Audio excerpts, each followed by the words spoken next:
തിരുവനന്തപുരം വെള്ളായണി കായലിൽ കുളവാഴ ശല്യം രൂക്ഷം. കായലിൽ മലിനീകരണം കൂടുന്നത് മത്സ്യക്കുഞ്ഞുങ്ങൾ ചത്തുപൊങ്ങുന്നതിനും മത്സ്യസമ്പത്ത് കുറയുന്നതിനും കാരണമാകുന്നു. ഇതോടെ ദുരിതത്തിലാവുന്നത് കായലിനെ ആശ്രയിച്ച് ജീവിക്കുന്ന മത്സ്യത്തൊഴിലാളികളാണ്.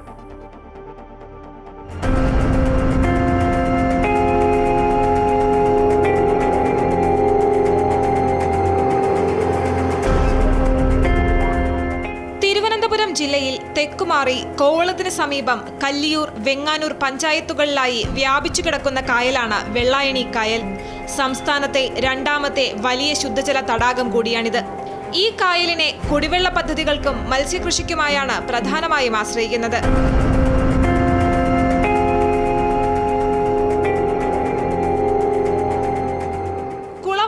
ചെളിയും നിറഞ്ഞ കായലിലെ ആവാസ വ്യവസ്ഥ തകിടം മറിഞ്ഞത് മത്സ്യകൃഷിയെ ബാധിച്ചു. ഇതുകൊണ്ട് മീനുകൾ ബ്രീഡാവാനോ അതിനൊന്നും പറ്റില്ല. മീനുകൾ ചത്തുപൊങ്ങുന്നുണ്ട്. ഈ പഴയ ഒരു മീനുകളും ഇപ്പോഴില്ല. പിടിക്കാനും പറ്റുന്നില്ല. വലകളെല്ലാം കംപ്ലീറ്റ് നാശാവുന്നു. ഇപ്പോൾ നിങ്ങൾ കണ്ടില്ലേ, വല മൊത്തത്തിൽ വെള്ളം നിറച്ചത്, ആ ചവറും എല്ലാം കൂടെ ആയിട്ടാണ് വാരിക്കൊണ്ട് വെച്ചിരിക്കുന്നത്. ഈ കുളവാഴ കിടക്കുന്നതുകൊണ്ടാണ് ഏറ്റവും കൂടുതൽ മീനുകൾ ഇല്ലാത്തത്, നമ്മൾ ഈ കിടന്ന് ബുദ്ധിമുട്ടിപ്പെടുന്നത്. ഒരു കാലത്ത് കരിമീനടക്കമുള്ള മത്സ്യങ്ങളുടെ കലവറയായിരുന്ന വെള്ളായണി കായലിൽ നിന്ന് ഒരു ഡസനിലധികം നാടൻ മത്സ്യ ഇനങ്ങൾ അപ്രത്യക്ഷമായി. ചിലവ വിരളമായി മാത്രമേ ലഭിക്കാറുള്ളൂ. ഒടതല, കുറുവ, ആറ്റുവാള, ചെങ്കാലി, പൂന്തി തുടങ്ങിയ നാടൻ മത്സ്യങ്ങൾ കിട്ടാറില്ലെന്ന് മത്സ്യത്തൊഴിലാളികൾ പറയുന്നു.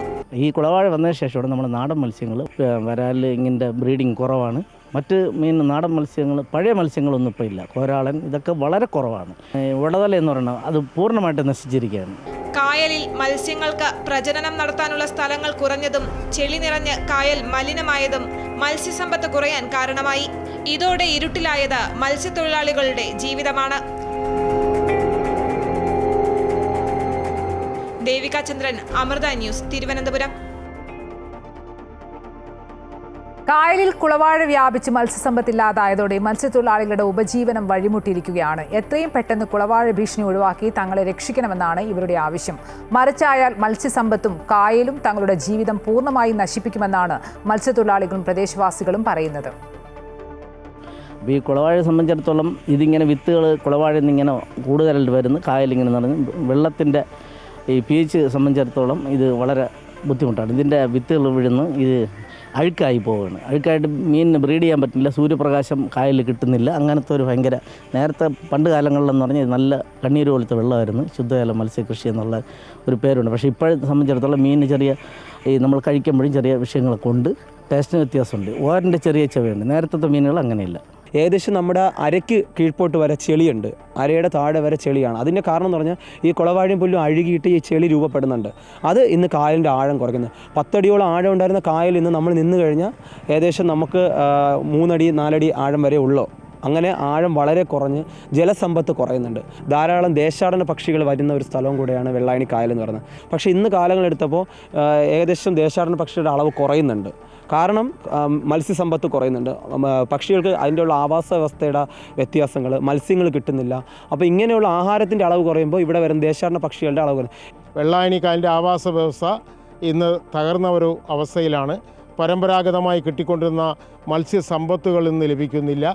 അതുപോലെ തന്നെ കുടിവെള്ളം പൂർണ്ണമായും മലിനമായ കുടിവെള്ളമാണ് ഞങ്ങൾക്കിന്ന് ഈ പദ്ധതിയിലൂടെ ലഭ്യമാക്കുന്നത്. കായൽ കാണാൻ പറ്റാത്ത രീതിയിൽ ഈ കുളവാഴയും അതിന് വെച്ച സസ്യങ്ങളും കൊണ്ട് നിറയപ്പെട്ടിരിക്കുകയാണ്. അപ്പോൾ ഈ മാലിന്യങ്ങൾ പല കൈത്തോടുകൾ വഴി ഒഴുകി ഇവിടെ എത്തുന്നതിൻ്റെ അടിസ്ഥാനത്തിലാണ് ഈ കുളവാഴകൾക്ക് ഇത്രയും പച്ച പിടിച്ച് നിൽക്കാൻ കഴിയുന്നത്. പക്ഷെ അതിനൊരു മാറ്റം വരുത്തണം. കൂടുതൽ വിവരങ്ങളുമായി ഈ വാർത്ത റിപ്പോർട്ട് ചെയ്ത ദേവിക ചന്ദ്രൻ ചേരുന്നുണ്ട്. ദേവിക, സംസ്ഥാനത്തെ വലിയ ശുദ്ധജല തടാകമാണ് വെള്ളായണി കായൽ. ശുദ്ധജലവും ഈ കായലിൽ നിന്ന് മീൻ പിടിച്ച് ജീവിതം നയിച്ച് മുന്നോട്ട് പോകുന്ന മത്സ്യത്തൊഴിലാളികളുടെയൊക്കെ ജീവിതം ഇല്ലാതാകുന്ന ഒരു സാഹചര്യമാണ്. എന്നിട്ടും എന്തുകൊണ്ടാണ് അധികൃതർ നടപടിയെടുക്കാത്തത്? വളരെ വലിയ പ്രതിസന്ധിയാണ് ഈ വെള്ളായണി കായലോരത്തെ മത്സ്യത്തൊഴിലാളികൾ നേരിടുന്നത്. ഈ കുളവാഴയുടെ വ്യാപനമാണ് ഇത്തരത്തിൽ ഈ ഒരു കായലിലെ മത്സ്യസമ്പത്ത് കുറയാൻ കാരണമായിരിക്കുന്നത്. ഈ കുളവാഴ ചീഞ്ഞ് അതിൻ്റെ ചെളി ഈ കായലിൽ തന്നെയാണ് അടിയുന്നത്. ഈ ഒരു സാഹചര്യമാണ് ഈ മത്സ്യങ്ങൾക്ക് പ്രജനനത്തിനുള്ള ഒരു ആവാസ വ്യവസ്ഥ ഇല്ലാതെയാകാനുള്ള കാരണം. അതുകൊണ്ട് തന്നെ ഈ വെള്ളായണി കായലിൽ മുൻപുണ്ടായിരുന്ന 40-ലധികം നാടൻ മത്സ്യസമ്പത്ത് ഇപ്പോൾ ലഭ്യമല്ല. ഏകദേശം 1 ഡസനോളം മീനുകളാണ് ഇത്തരത്തിൽ പൂർണ്ണമായും ഈ കായലിൽ നിന്ന് ലഭ്യമാകാതെ ഇരിക്കുന്നത്. ഈ ഒരു സ്ഥിതിവിശേഷം തുടർന്ന് പോവുകയാണെങ്കിൽ മറ്റുള്ള മത്സ്യസമ്പത്ത് കൂടി നഷ്ടപ്പെടുന്ന ഒരു അവസ്ഥയിലേക്ക് എത്തുമെന്നതാണ് ഇതിൽ ഏറ്റവും പ്രധാനപ്പെട്ട കാര്യം. മറ്റൊന്ന്, സംസ്ഥാനത്ത് തന്നെ രണ്ടാമത്തെ ഏറ്റവും വലിയ ശുദ്ധജല തടാകമായ വെള്ളായണി കായലിനെ നമ്മൾ കുടിവെള്ളത്തിനായും ആശ്രയിക്കുന്നുണ്ട്. ഇത്രയും മലിനമായിട്ടുള്ള ജലമാണ് ഇത്രയധികം മനുഷ്യരിലേക്ക് എത്തുന്നതെന്നത് ഗൗരവതരമാണ്. ഇതിൽ ഇവർ മുന്നോട്ട് വയ്ക്കുന്ന പ്രധാന ആവശ്യം വീഡ് ഹാർവസ്റ്റ് മെഷീൻ സ്ഥിരമായി ഈ കായലിൽ ലഭ്യമാക്കുക എന്നുള്ളതാണ്. ഈ കുളവാഴ കൃത്യമായ ഇടവേളകളിൽ ഈ കായലിൽ നിന്ന് മാറ്റിയാൽ മാത്രമേ ഇതിനൊരു ശാശ്വത പരിഹാരം കണ്ടെത്താൻ സാധിക്കൂ. എന്തായാലും അധികാരികൾ എത്രയും പെട്ടെന്ന് ഇത്തരത്തിലൊരു വിഷയത്തിൽ ഇടപെടേണ്ടതുണ്ട്. കാരണം ദേശാടന പക്ഷികളടക്കം ഈ കായലിൽ വരുന്നത് വളരെ ഗണ്യമായ രീതിയിൽ കുറയുന്നു എന്നാണ് മനസ്സിലാക്കാൻ സാധിക്കുന്നത്. ഈ മത്സ്യസമ്പത്തിൽ ഉണ്ടാകുന്ന കുറവ് തന്നെയാണ് അത്തരമൊരു അവസ്ഥയിലേക്ക് എത്തിക്കുന്നത്. എന്തായാലും കൃത്യമായ ഇടപെടൽ ഉണ്ടായില്ലെങ്കിൽ ഈ ഒരു മത്സ്യസമ്പത്ത് പൂർണ്ണമായും നഷ്ടപ്പെടും എന്നാണ് അവർക്ക് പറയാനുള്ളത്.